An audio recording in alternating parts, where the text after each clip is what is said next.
Welcome to the Debt Revolution. My name is Eli Campbell, and I'm calling for a boycott of student debt starting on January 1st, 2019.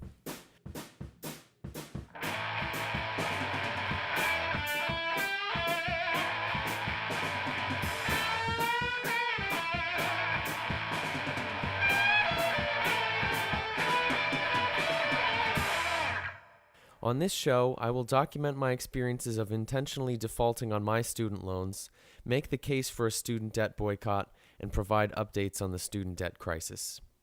Since Trump was elected in 2016, I have been researching what would happen if students boycotted their debts. I've concluded that these debts won't be paid, they shouldn't be paid, and we have a lot more to gain from actively refusing to repay them than from waiting for the student debt bubble to collapse on its own. I've written an open letter called The Student's Debt to Society, outlining my argument for a boycott in more detail, which can be read at debtrevolution.org. Ultimately, regardless of my or anyone else's actions, the student loan system is unsustainable and will collapse simply because we are being asked to repay money that we don't have.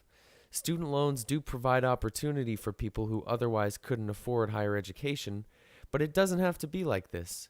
In the richest country in the world, there is money to fund education for all Americans without putting them into 5 or 6 figures of debt. But until that happens, we can't just vote on election day. We have to vote with our dollars. We have to vote with our debts. Ask forgiveness, not permission, and steal your education. There's a time when the operation of the machine becomes so odious, makes you so sick at heart that you can't take part. You can't even passively take part. And you've got to put your bodies upon the gears and upon the wheels, upon the levers, upon all the apparatus, and you've got to make it stop. And you've got to indicate to the people who run it, to the people who own it, that unless you're free, the machine will be prevented from working at all. That was Mario Savio, a student activist with the Berkeley Free Speech Movement on December 2nd, 1964. For this first episode, I'm going to talk generally about the student debt bubble and how a boycott would work, and in later episodes I'll focus on particular aspects of the student debt crisis. For the record, I'm not an economist, but unjust systems like student debt only persist because the American ruling class relies on us not questioning the house of cards that they have built for ordinary Americans. This system will never change until the public starts to challenge the authority of our government and Wall Street to profit from education. Education is a human right, and it should be accessible to everyone, regardless of income. As of 2018, 44 million Americans owe almost $1.5 trillion in student loan debt. Although this debt is an enormous burden, if we collectively refuse to repay it, we have leverage over the banks and government institutions that are capitalizing on our debt. If you just graduated with the class of 2018 like I did, your 6-month grace period is ending and your loans are probably due this month. Over the past few decades, we all know that the cost of higher education has exploded, but job prospects in the real economy have not improved. Americans today are working longer hours for lower wages than previous generations did. And to meet the rising costs of college, the government and private lenders have been happy to lend to students because of the high interest rates on student loans. Rather than invest in our success, these public and private institutions have invested in our debt. It takes decades of payment for student loans to be forgiven, and even if we never pay off the principal amount we borrowed, we make continuous payments on the interest. As we struggle to make ends meet, our wages line the pockets of the CEOs of corporations like Navient that has the largest portfolio of public student loan debt. There is a vicious cycle going on here. The cost of college rises, more money is lent, but our income continues to stagnate. Sooner or later, the reality that these loans will not be paid off will become evident, even to these blood-sucking corporations. When lending to students is no longer profitable, the easy credit for student loans will dry up, the bubble will pop, and ultimately, students will suffer the worst consequences. Schools may close if they are unable to fund their operations through tuition. Many students will simply be unable to attend college despite academic ability and a desire to do so. Until there is a solution to the educational funding crisis we're experiencing, the question is when, not if, this will happen.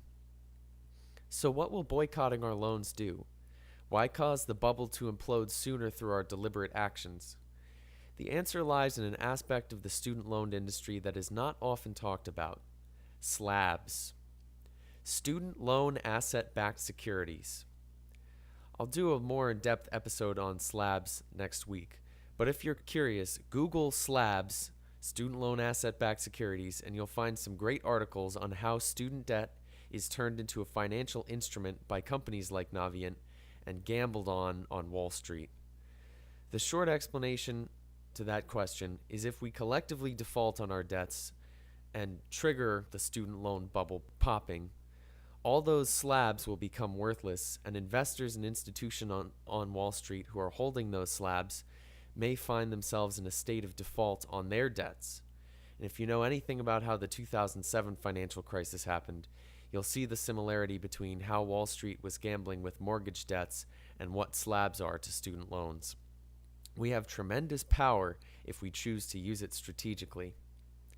It's not just about getting revenge on these institutions such as Goldman Sachs, Wells Fargo, or Bank of America, which were never held accountable for the way they made Americans suffer in the Great Recession, but it's about forcing our government into a position where Congress and Trump must choose whether or not to bail out the banks or bail out the students. If the economy crashes again on its own, which almost everyone in the financial press is saying it will within the next few years, it will be easier for Trump to justify bailing out the banks. But if the students are the ones to cause the crash, it creates a more difficult situation. There is the effect that when cops break up a party, suddenly the crowd that was contained in the party are all out in the street. The greatest fear of Trump and of all presidents, Republican or Democrat, has never been that the other party might win in the next election, but that the public might start demanding a change of the system from outside of it.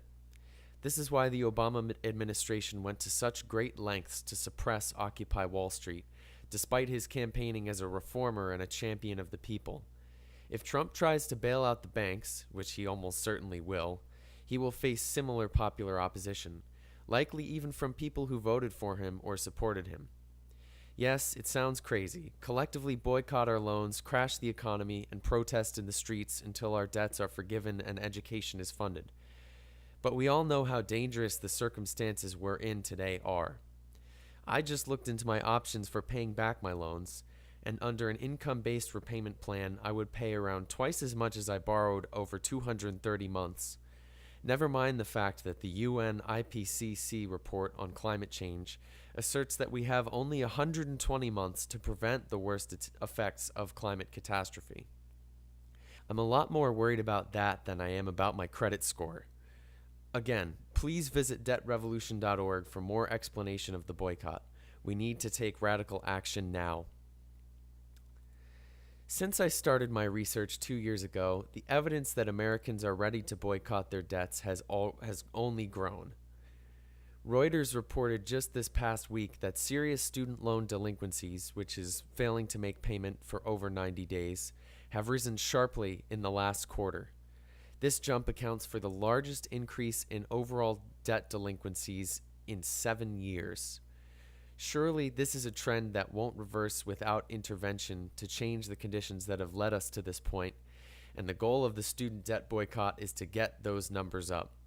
We need as many people as possible to not only stop paying their loans, but to start making a big deal about it in activist spaces and in organizing. It's been pretty exciting in the last week to watch New York District 14 Rep. Alexandria Ocasio-Cortez publicly advocating for canceling student debt. She's already making waves in Congress, and she isn't even sworn in yet. And as much as we can't rely on voting alone to make the changes we need to see, it's pretty sweet to have millennials in Congress who are willing to fight for the future that we all deserve. Also last week, we saw New York State Assemblyman Ron Kim go on Democracy Now! To advocate against giving Amazon a $3 billion tax incentive to invade Queens and to use that money to cancel student debt for New Yorkers.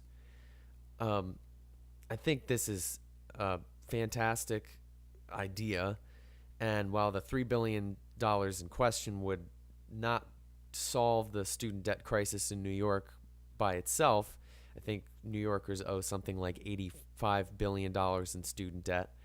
It's the right idea because corporations like Amazon and Apple have the money that we need to fund all of our priorities like education and healthcare and transitioning our economy to renewable energy.